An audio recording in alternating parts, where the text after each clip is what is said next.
नमस्कार। आप सभी का स्वागत है एक बार फिर से हमारी इस लेक्चर सीरीज़ में। तो पिछले लेक्चर में हमने डिस्कस किया था सोलर सिस्टम के ओरिजिन के बारे में और सोलर सिस्टम के फॉर्मेशन के बारे में कि सौर परिवार की उत्पत्ति किस प्रकार से हुई है। तो उसको हम एक बार संक्षिप्त रूप में उसको पहले डिस्कस कर लेते हैं और उसके बाद आज हम डिस्कस करेंगे इनर प्लैनेट्स के बारे में। जो सोलर सिस्टम के हमारे इनर प्लैनेट्स हैं, फर्स्ट फोर प्लैनेट्स हैं, उनके बारे में और सन के बारे में कि किस तरह से सन का ओरिजिन हुआ, वो तो हम पहले भी पढ़ चुके हैं। और इसके पश्चात हम पढ़ेंगे या डिस्कस करेंगे कि किस प्रकार से हमारे इनर प्लैनेट्स बने या हमारे आंतरिक ग्रह बने। तो जैसे हमने सोलर सिस्टम की उत्पत्ति के बारे में जब हम डिस्कस कर रहे थे तो अलग अलग स्टेजेस में, अलग अलग अवस्थाओं में हमने उसको डिवाइड किया था कि किस तरह से हमारे सबसे पहले नेबुला फॉर्मेशन होता है। ठीक है, कि सबसे पहले क्या होता है, एक जाइंट क्लाउड होता है, जो गैसेस होती हैं, डस्ट पार्टिकल्स होते हैं और सारे मॉलिक्यूल्स मिला के जो है एक नेबुला का निर्माण करते हैं। उसके बाद प्रोटोस्टार बनता है, हमारा सन की फॉर्मेशन होती है और उसके बाद वो नेबुला कोलैप्स होता है। ठीक है, due to the gravitational pull वो कोलैप्स हो जाता है और उसके बाद क्या है कि इनर और आउटर प्लैनेट्स का निर्माण होता है। और इनर उसके बाद जो प्लैनेट्स के बाद भी जो कुछ एक डेब्रिस जो है, मलबा जो है रह जाता है, वो एस्टेरॉइड बेल्ट में हम उसको अभी भी आज भी मतलब वर्तमान समय में हम उनको एस्टेरॉइड बेल्ट में देख सकते हैं। या अलग अलग कॉमेट्स हैं हमारे, अलग अलग एस्टेरॉइड्स हैं, ठीक है, या ड्वार्फ प्लैनेट्स हैं, उनके रूप में वर्तमान समय में हमें देखने को मिलता है। तो अगर हम सन की बात करें, सूर्य की बात करें, तो sun is the centre of our universe. और पहले क्या था कि सन एक बर्निंग स्टार था। जब हमारे सोलर सिस्टम की फॉर्मेशन हो रही थी, जब एक हमारा नेबुला था, नेबुला फॉर्मेशन जब हुई थी, तो उस टाइम क्या था, सन एक जाइंट बॉल, हॉट बॉल कह सकते हैं वो था और फोकल पॉइंट हमारे सोलर सिस्टम का था।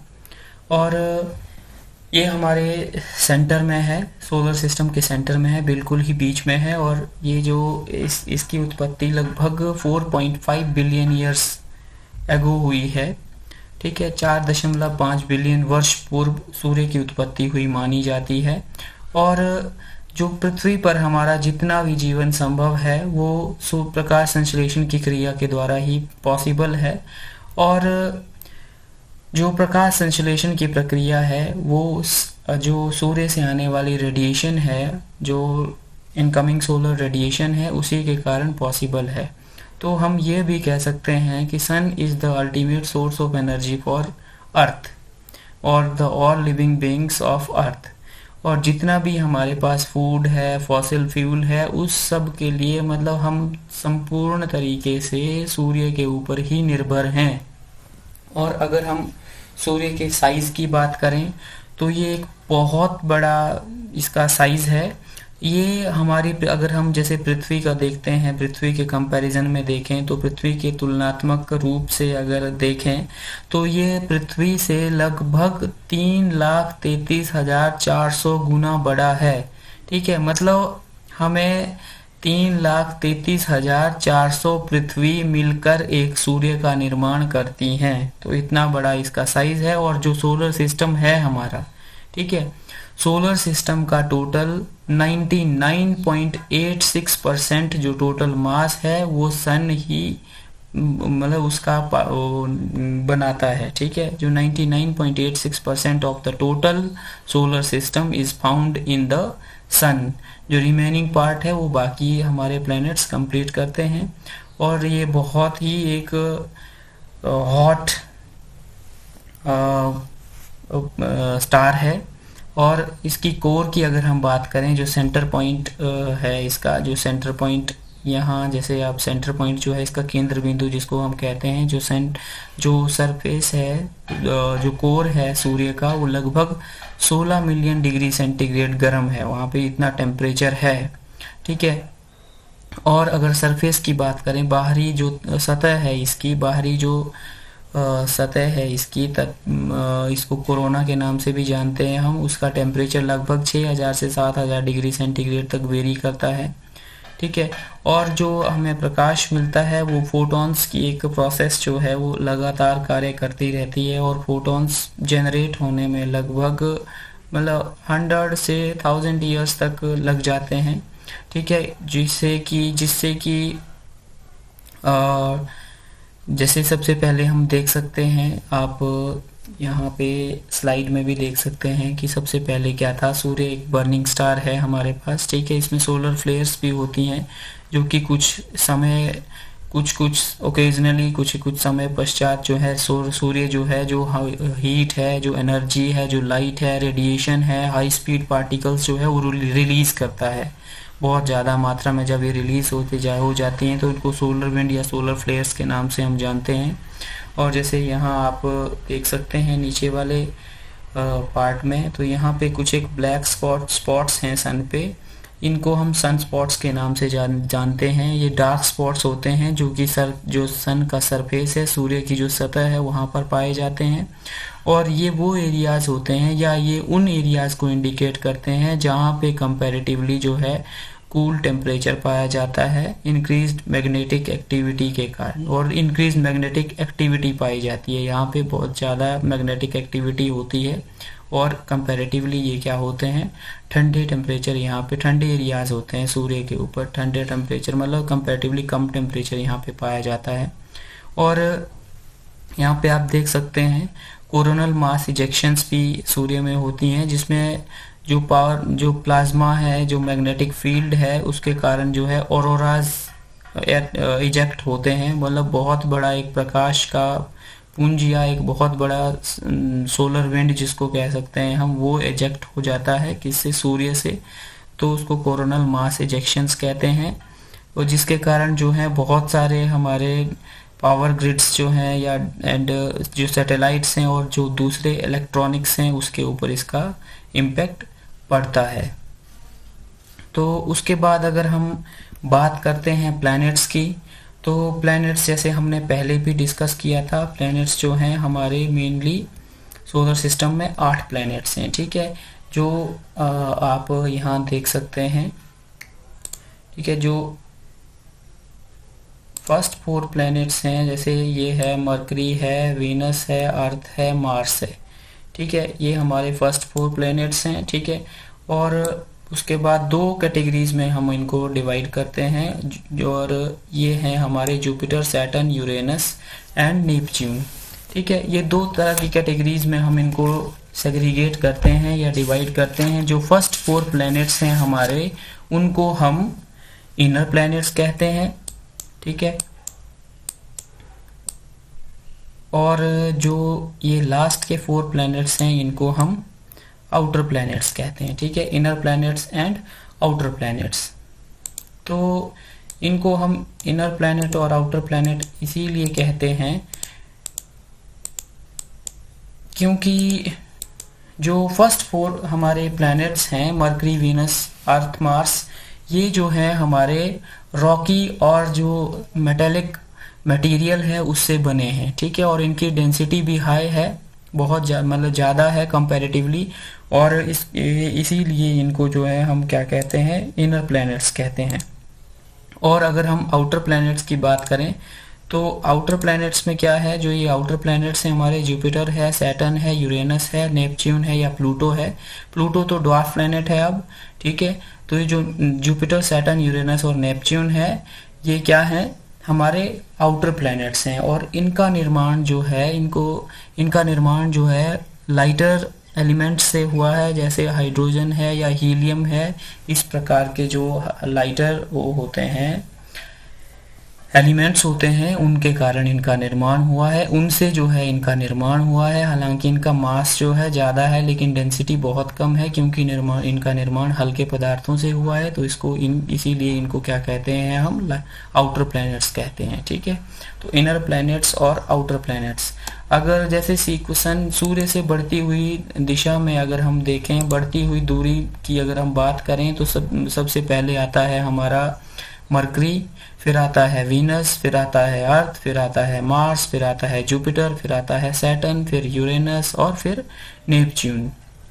अगर इसको ऐसे तो हम याद रख सकते हैं, 8 प्लैनेट्स हैं, कोई ज़्यादा दिक्कत नहीं आनी चाहिए, लेकिन फिर भी एक ट्रिक के माध्यम से आप इसको रख सकते हैं कि जैसे सपोज कि आप कोई चीज़ ढूंढना चाहते हैं, सपोज आप हीरा ढूंढ रहे हैं, कोई भी एक डायमंड ढूंढ रहे हैं आप, तो मैं भी आपके साथ हूँ, ठीक है, हम लोग सारे जो हैं हीरा ढूंढ रहे हैं किसी क्लास में, सपोज कोई गुम हो गया है, डायमंड गुम हो गया है तो उसको ढूंढ रहे हैं।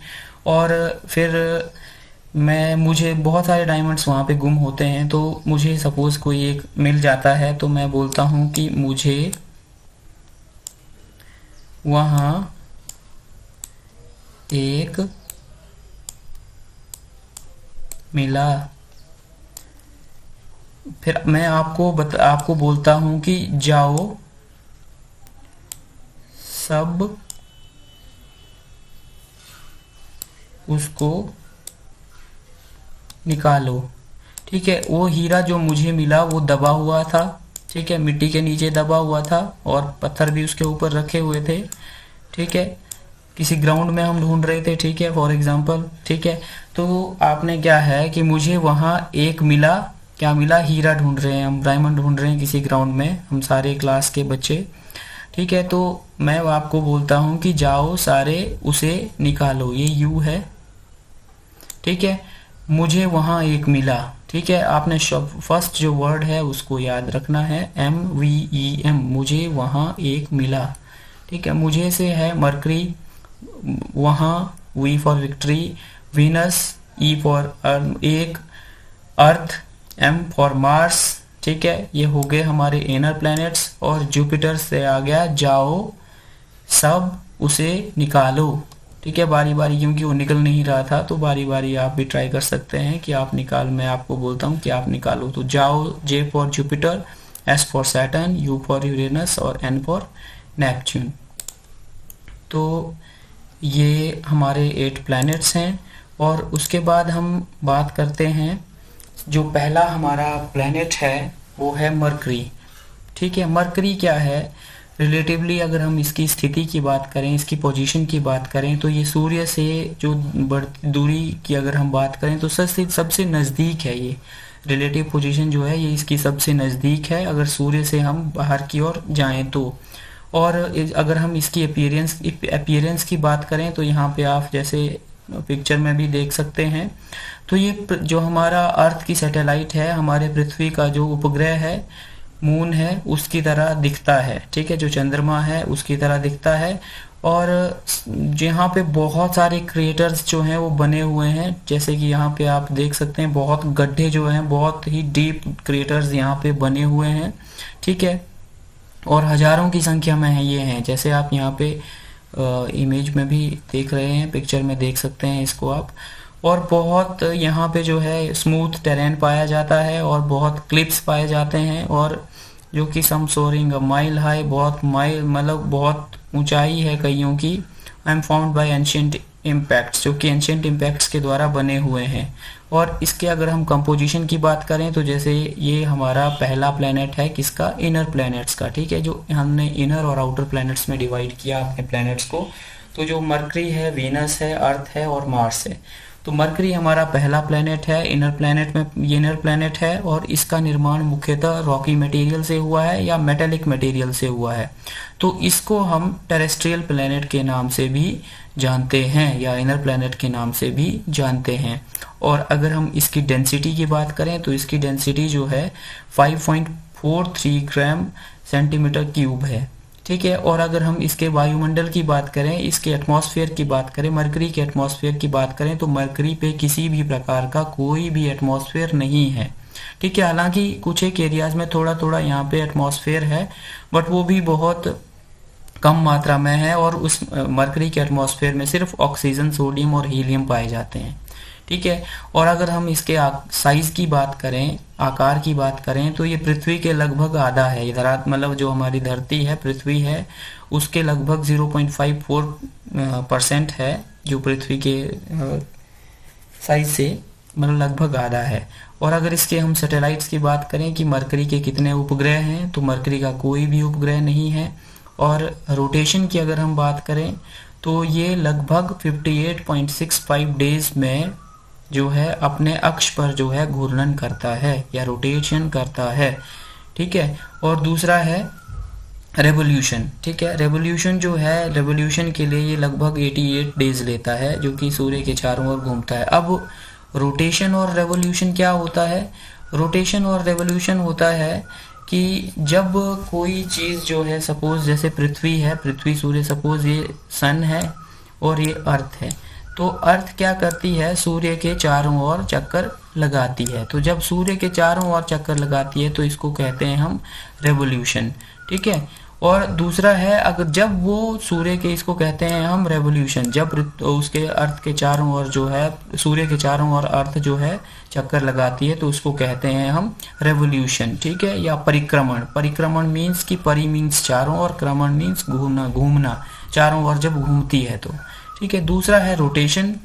तो रोटेशन में क्या है? रोटेशन जब पृथ्वी सूर्य के चारों ओर तो घूम रही है, लेकिन अब खुद भी ऐसे एक ही स्टेडी स्टेट इक्विलिब्रियम में नहीं घूमती है, ऐसे ही नहीं घूमती है, बल्कि अपने जो एक्सिस पे भी पृथ्वी जो है घूमती हुई जाती है, जिसके कारण क्या है कि एक फेस जो है पृथ्वी का हमारे सूर्य के सामने होता है और दूसरा फेस जो है उसका अगेंस्ट रहता है। तो रोटेशन के कारण क्या होता है कि जो फेस जो है सूर्य के सामने रहता है, तो उस फेस में जो है, उस एरिया में जो है दिन होता है, और जो विपरीत दिशा में होता है, अपोजिट डायरेक्शन में होता है, तो वहां पर क्या होती है? रात होती है, ठीक है। तो रोटेशन के कारण क्या बनते हैं? दिन रात बनते हैं। और अगर हम रेवोल्यूशन की बात करें तो रेवोल्यूशन क्या है? पृथ्वी के चारों ओर घूम रही है पृथ्वी, और सूर्य के चारों ओर घूम रही है पृथ्वी, तो उसके कारण क्या बन रहे हैं? सीजन्स बनते हैं, हमारे अलग अलग सीजन्स बनते हैं। तो ये हमारा वो है मरकरी का, ये डिस्कस किया हमने मरकरी के बारे में, ठीक है, कि रोटेशन। और सबसे इम्पोर्टेंट है, हम जब सोलर सिस्टम की बात कर रहे हैं तो सबसे इम्पोर्टेंट हमारे लिए समझना ये ज़रूरी हो जाता है कि हमें सभी जो सेलेस्टियल बॉडीज़ हैं और जो कुछ एक जोग्राफिकल टर्म्स हैं, साइंटिफिक टर्म्स हैं, उनका पता होना चाहिए, ठीक है। तभी हम इसको बहुत इजीली समझ सकते हैं। जैसे रोटेशन है, रेवोल्यूशन है, ये बहुत ही इंपॉर्टेंट है। अगर खास करके ज्योग्राफी के जो स्टूडेंट्स हैं या नॉन ज्योग्राफी के भी स्टूडेंट्स हैं जो कि कॉम्पिटिटिव एग्जाम्स के लिए प्रिपेयर कर रहे हैं खुद को, तो उनके लिए भी ये टर्म्स जानना बहुत ज़रूरी है और ये टॉपिक बहुत इंपॉर्टेंट है। कॉम्पिटिटिव एग्जाम्स में बहुत सारे क्वेश्चंस इस टॉपिक से पूछे जाते हैं, ठीक है। तो जो रोटेशन है, रोटेशन जो है 58.65 डेज में ये पूरा करता है और रेवोल्यूशन 88 डेज में पूरा करता है, ठीक है। और अगर हम टेम्परेचर की बात करें तो मरकरी के ऊपर जो टेम्परेचर है वो हाई रहता है, जो इसमें भी जो एक सनी साइड रहती है, जो कि एक साइड सन की तरफ जो अगर सपोज रहती है, यहाँ सन है तो यहाँ अगर ये वाली साइड में टेम्परेचर जो है लगभग 400-450 से ऊपर हो जाता है, 467 डिग्री सेंटीग्रेड तक हो जाता है, ठीक है। लेकिन जो डार्क साइड है, दूसरी साइड जहाँ पे सूर्य नहीं होता है, ठीक है, तो वहाँ -183 डिग्री सेंटीग्रेड तक जो है यहाँ पे टेम्परेचर चला जाता है, तो लाइफ जो है यहाँ पे एग्जिस्ट नहीं करती है, ठीक है। दूसरा हमारा है प्लैनेट वीनस, ठीक है। वीनस क्या है कि जो ये सूर्य से जब हम बाहर की ओर दूरी की बात करते हैं तो सेकंड प्लैनेट है, और इसकी अपीयरेंस की अगर हम बात करें कि ये दिखता किस तरह का है, तो ये थिक प्लैनेट है हमारा, रैपिडली स्पिनिंग है, बहुत तेजी से ये स्पिन करता है, घूमता है क्लाउड की तरह, ठीक है। और due to its thick cloud layer reflecting sunlight, it is the brightest planet in the sky.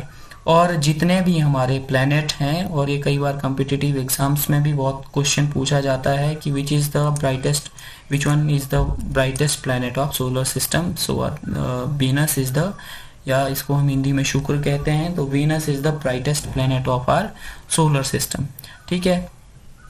तो उसके बाद अगर हम बात करते हैं इसके कंपोजिशन की, तो ये भी इनर प्लैनेट है, इसको टेरेस्ट्रियल प्लैनेट भी कहते हैं, रॉकी मटेरियल से बना है, मेटेलिक मटेरियल से बना है, आयरन ओर बहुत ज़्यादा है इसमें, और मॉल्टन रॉकी मेंटल बहुत ज़्यादा है, और इसकी क्रस्ट जो है सॉलिड है और रॉकी मटेरियल से बनी है, और इसकी अगर हम डेंसिटी की बात करते हैं तो ये थोड़ी सी डेंसिटी जो है लगभग बराबर ही है, पर थोड़ी डेंसिटी, इसकी डेंसिटी मरकरी से थोड़ी कम है, 5.24 ग्राम्स सेंटीमीटर क्यूब है। और अगर हम इसके वायुमंडल की बात करते हैं तो यहाँ पर वायुमंडल पाया जाता है, लेकिन उस वायुमंडल में मेनली हमारे गैसेस आप देख सकते हैं। इस वायुमंडल में हमारे कौन कौन सी गैसेस हैं, कार्बन डाइऑक्साइड है, नाइट्रोजन है और सल्फ्यूरिक एसिड के ड्रॉपलेट्स पाए जाते हैं। ठीक है, और इसमें वाटर वेपर नेग्लिजिबल मात्रा में पाया जाता है, मतलब नहीं पाया जाता है, जो हमारा वाटर वेपर्स हैं वो नहीं पाए जाते हैं। और इसके एक बात और कि इसके जो थिक एटमॉस्फेयर है, ठीक है, उसके कारण जो यहाँ पे बहुत हीट जो है ये ट्रैप कर लेता है ग्रीन हाउस इफेक्ट के कारण। तो उसके कारण क्या होता है, जैसे हमने बात की कि इसका एटमॉस्फेयर जो है, जैसे सूर्य से आने वाली जितनी भी किरणें हैं, ठीक है, वो इसके ऊपर पड़ती हैं और यहाँ पे एटमॉस्फेयर है। ठीक है, तो एटमॉस्फेयर है यहाँ पे, जिसमें मेनली क्या है, हमारे कार्बन डाइऑक्साइड है, नाइट्रोजन है, ड्रॉपलेट्स हैं सल्फ्यूरिक एसिड के। तो उसमें क्या होता है कि जैसे यहाँ पे ये हमारे ग्रीन हाउस इफेक्ट का वायुमंडल है सपोज यहाँ का, ठीक है, तो इसमें क्या है, जो कार्बन डाइऑक्साइड है, नाइट्रोजन है और ड्रॉपलेट्स हैं सल्फ्यूरिक एसिड के। तो सन से आने वाली जितनी भी रेडिएशन है वो आने को तो आ जाती है, ठीक है, इधर आ गई, लेकिन जब वो वापस जाते हैं तो ये जो एटमॉस्फेयर है, थिक लेयर है एटमॉस्फेयर की, ये इसे बाहर नहीं जाने देती है। ठीक है, ये हीट को ट्रैप कर लेती है यहाँ पे। ठीक है, तो जिसके कारण लार्ज स्केल पे ये बहुत हीट भी जनरेट करता है और यहाँ पे ग्रीन हाउस इफेक्ट जो है पाया जाता है। और अगर इसके साइज की हम बात करें तो इसका साइज जो है 0.88 परसेंट है, मतलब 0.8% पृथ्वी के लगभग, पृथ्वी के से लगभग कुछ ही आकाश शेप में छोटा है, आकार में छोटा है, 0.88 than that the volume of earth. और इसके हम अगर प्लेनेटरी सैटेलाइट्स की बात करें, अगर हम इसके उपग्रहों की बात करें तो इसके उपग्रह सिर्फ कोई भी नहीं है, ठीक है, मरकरी और वीनस का कोई भी सैटेलाइट नहीं है। और अगर हम इसके रेवोल्यूशन की बात करें कि घूर्णन जो है वो कितने दिनों में पूरा कर लेता है, 243 डेज में ये जो घूर्णन है वो पूरा कर लेता है। और रेवोल्यूशन की बात करें तो ये रेवोल्यूशन जो है पूरे, मतलब जो सूर्य के चारों ओर चक्कर जो है 225 जो पृथ्वी के दिन हैं उतने समय में ये पूरा रेवोल्यूट कर देता है।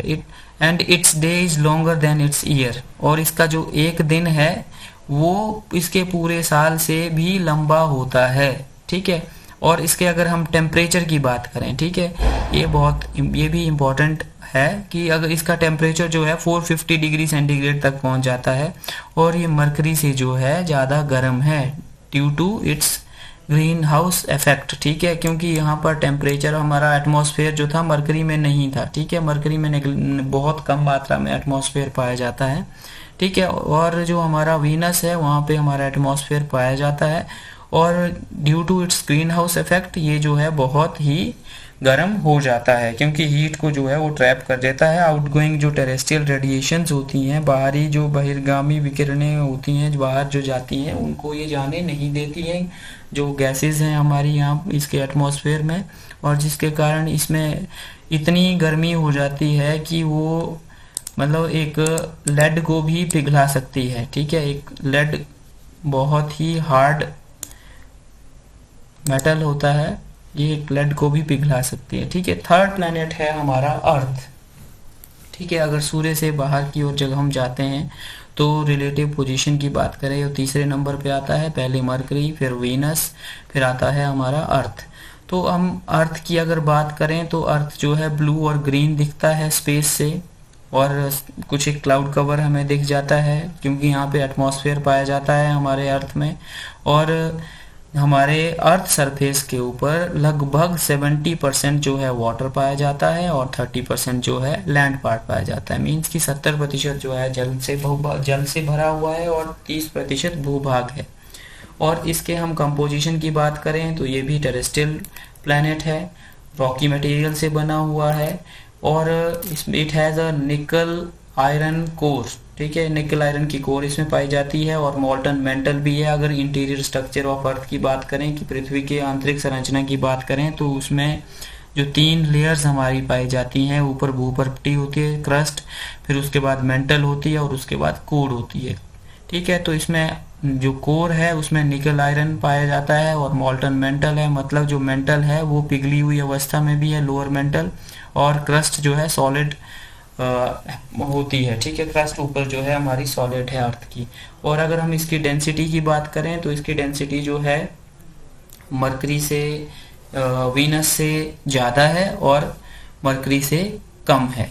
और इसके एटमॉस्फेयर की बात करें तो अर्थ का एटमॉस्फेयर लाइफ के सर्वाइवल के लिए, जितने भी ऑर्गेनिजम्स हैं उनकी सर्वाइवल के लिए बहुत ही इम्पोर्टेंट है। ठीक है, और अभी तक ऐसा सभी ग्रहों में, जो हमारे 8 ग्रह हैं, ऐसा माना जाता है कि earth is the only planet जहाँ पे लाइफ जो है सर्वाइव होती है। ठीक है, और लगभग 20%, 21% या 20.946% जो है ऑक्सीजन पाई जाती है हमारे एटमॉस्फेयर में, और 78.048% जो है हमारा नाइट्रोजन पाई जाती है, आर्गन है, कार्बन डाइऑक्साइड है, वाटर वेपर्स जो है इसमें पाए जाते हैं। ठीक है, और जो साइज है हमारे अर्थ का लगभग 40,000 किलोमीटर या 44 लाख किलोमीटर या 2,48,000 माइल्स है, अराउंड द इक्वेटर है। ये गलत लिखा गया है यहाँ पे, सॉरी।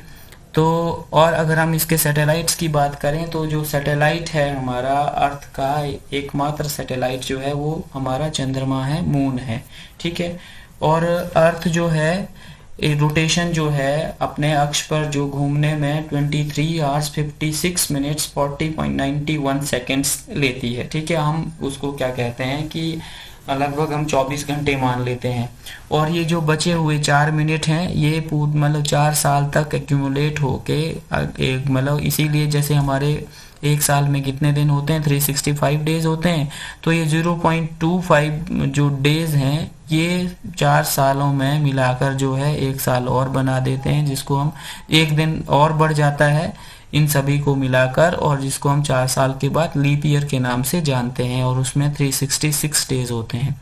और अगर हम अर्थ के टेम्परेचर की बात करें तो ये मीन सरफेस टेम्परेचर जो है 15 से 20 डिग्री सेंटीग्रेड तक रहता है, क्योंकि और earth is the only planet जहाँ पे हमारा इतना टेम्परेचर जो है मेंटेन होता है, और वो किसके कारण होता है, हमारे एटमॉस्फेयर के कारण होता है। ठीक है, और जैसे हमारे सूर्य से आने वाली जो किरणें हैं, इनकमिंग सोलर रेडिएशन है, दिन को वो जो पृथ्वी को गर्म करती हैं, लेकिन दूसरे प्लैनेट्स की तरह, जैसे दूसरे प्लैनेट भी है, इतना ज़्यादा टेम्परेचर यहाँ पे नहीं आता है इनकमिंग सोलर रेडिएशन के थ्रू, यहाँ इतना ज़्यादा नहीं हो पर पहुँच पाता है, क्योंकि इसका जो लैंड फॉर्म्स हैं वो भी इस तरह का है और नेचर भी इस तरह का है, और जैसे वाटर है और लैंड मास है, वेजिटेशन है बहुत सारा, उसके कारण भी होता है। और दूसरा कारण ये होता है कि यहाँ पे जो हम हीट बजट की बात करते हैं कि जो बैलेंस होता है जो सूर्य से आने वाली किरणें हैं, इनकमिंग सोलर रेडिएशन, और जो बहिर्गामी की विकिरणें हैं जो कि बाहर की ओर एटमॉस्फेयर की ओर रिफ्लेक्ट करती है अर्थ। ठीक है, जो आउटगोइंग टेरेस्ट्रियल रेडिएशन है उनके बीच में जो है एक बैलेंस पाया जाता है। ग्रीन हाउस इफेक्ट के कारण भी रात को भी उतना ज़्यादा ठंडा नहीं हो पाता है, इसीलिए हमारे जितने भी ऑर्गेनिज्म हैं बहुत अच्छे से यहाँ पे सर्वाइव कर लेते हैं। और इसका जो प्लान है सैटेलाइट है हमारा अर्थ का, वो एकमात्र मून है और नेचुरल सैटेलाइट है जो कि अर्थ का हमारा। ठीक है, और मून जो है सूर्य की, जैसे सूर्य हम जो जितने भी हमारे प्लैनेट्स हैं वो क्या है, सूर्य की परिक्रमा करते हैं। ठीक है, तो जितने भी हमारे मतलब जो सैटेलाइट्स हैं वो क्या है, प्लैनेट्स की परिक्रमा करते हैं, प्लैनेट की रेवोल्यूशन करते हैं। ठीक है, और जो हमारे मून के ऊपर भी ना तो वाटर है और ना ही एटमॉस्फेयर है, और ये पृथ्वी से लगभग 1/6 जो है छोटा है, therefore it has 1/6 gravitational pull of the earth, मतलब जो पृथ्वी की गुरुत्वाकर्षण शक्ति है वो हमारी पृथ्वी से चंद्रमा के ऊपर एक मतलब 1/6 रह जाती है। ठीक है, उतनी है इसकी। और इसकी अगर हम डिस्टेंस की बात करें तो ये लगभग 3,84,401 किलोमीटर जो है अर्थ से दूर है। और पृथ्वी को इसको क्या है कि जब ये पृथ्वी के चारों ओर घूमता है, ऑर्बिट करता है, तो इसको लगभग 27.32 डेज जो हैं लग जाते हैं। और एक जो ये हम सबसे इम्पोर्टेंट मून का फीचर जो होता है, जो कि अर्थ को इम्पैक्ट ये करती है, वो टाइड्स के केस में करता है। जो ज्वार भाटा आता है उसमें जो ग्रेविटेशनल पुल ऑफ अर्थ है, गुरुत्वाकर्षण की शक्ति के कारण, मून अपनी गुरुत्वाकर्षण की शक्ति के कारण पानी को अपनी ओर आकर्षित करता है। ठीक है, हालांकि और ये सूर्य से भी ज़्यादा इसकी शक्ति होती है, क्योंकि डिस्टेंस, हालांकि सूर्य का साइज बड़ा है और उससे डिस्टेंस जो है पुल उसका ज़्यादा होना चाहिए, लेकिन इसका डिस्टेंस जो है पृथ्वी से नज़दीक है, तो इसीलिए इसका ग्रेविटेशनल पुल ज़्यादा होता है। और इसके सरफेस के ऊपर क्रिएटर्स और फ्लैटलैंड्स पाए जाते हैं।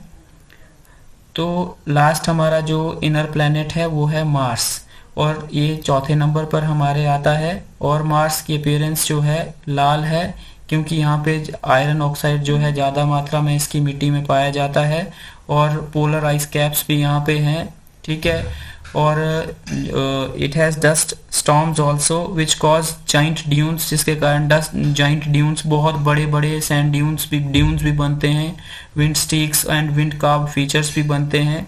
और अगर हम इसके कंपोजिशन की बात करें तो कंपोजिशन इसका भी रॉकी मटेरियल से होता है। ये भी आंतरिक ग्रह है हमारा, टेरेस्ट्रियल प्लैनेट के नाम से भी इसे जानते हैं। और इसकी डेंसिटी जो है, जो सभी हमारे इनर प्लैनेट हैं उनमें सबसे कम है, सबसे कम डेंसिटी है इसकी 3.94 ग्राम्स सेंटीमीटर क्यूब। और एटमॉस्फेयर की अगर हम बात करें तो एटमॉस्फेयर जो है हमारा मोस्टली कार्बन डाइऑक्साइड है, यहाँ पर नाइट्रोजन है और आर्गन है। और अगर इसके हम साइज की बात करें तो साइज जो है लगभग ये पृथ्वी से 1.5 गुना ज़्यादा है इसका साइज। ठीक है, और इसके अगर सैटेलाइट्स की बात करें तो सैटेलाइट्स को, जो इसकी 2 सैटेलाइट्स हैं जिनको फोबोस और डीमोस के नाम से जाना जाता है। ठीक है, उनका फोबोस और डीमोस इसकी 2 नेचुरल सैटेलाइट्स हैं। और रोटेशन जो है, रोटेशन को ये पृथ्वी से थोड़ा सा ज़्यादा टाइम लेता है, और जिसको ये 24 घंटे 33 मिनट में जो है रोटेशन कंप्लीट करता है। और रेवोल्यूशन हालांकि इसका ज़्यादा है, रेवोल्यूशन में ये 686.67 डेज जो है लेता है।